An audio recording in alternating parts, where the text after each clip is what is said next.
at Plum talk about goodness a lot, and it's especially important for us when it comes to our ingredients. And that's exactly what we are going to talk about today. We asked our Instagram fam for your thoughts on ingredients in your skincare. What's good, what's not good, and we had so many of you writing in to tell us what you think about it. Some of it we agree with, and some of it we thought required a quick discussion. So here are top 10 ingredients mentioned by you guys. Oh, that's a good one. And it came up a lot. Niacinamide or vitamin B3 is a great ingredient to have in your skincare. It generally works very well to even out your skin tone. So if you're someone who has patchiness or uneven areas, you should go for a serum or a product with niacinamide in it. A big yay from our side.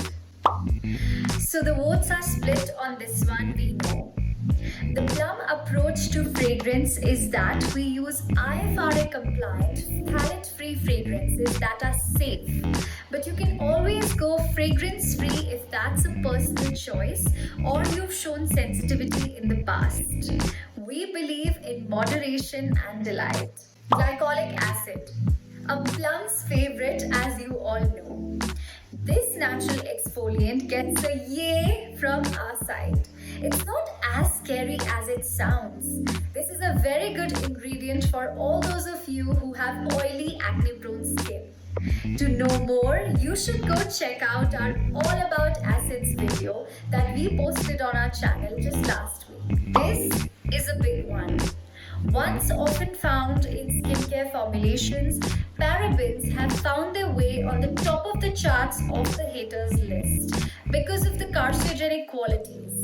For all those of you who don't know yet, parabens are preservatives that you should definitely avoid.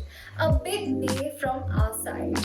You will never find parabens in any of the Plum's formulations.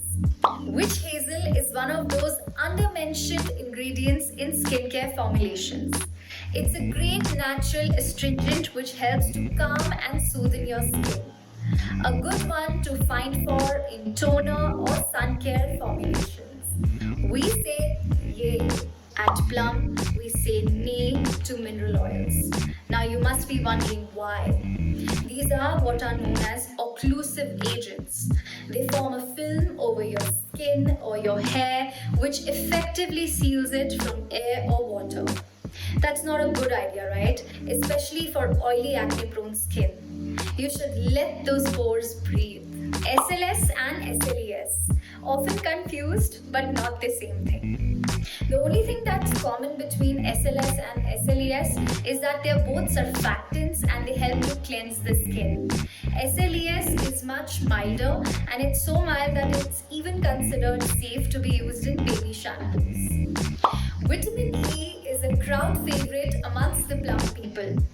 This ultra moisturizing, ultra nourishing goodie definitely falls in the good category. For ladies with dull and dry skin, go search this up now. You could also check Plum's Illuminance range. Dimethicone, for all those who don't know, is a silicone. Silicons are film formers that form a coat on your skin or your hair which gives you that instant shine. We say a nay. Goodness from within is what you should go for. These things cause blockages and buildups, which is not at all a good option. Everyone says nay to this one. But the truth is that there are different types of alcohol present in skincare. Some are bad, but some not so much. The simple alcohols, alcohol denate is bad. Fatty alcohol is good. You will find these as cetyl, cetyl in the ingredients list. They are derived from vegetable oils which help moisturize the skin. Well, that was all for today. We hope that we could answer some of your questions. Should you have any more, please write in to us and we'd love to chat. This is Sheena signing off. Please don't forget to like, share, subscribe for more goodness and love.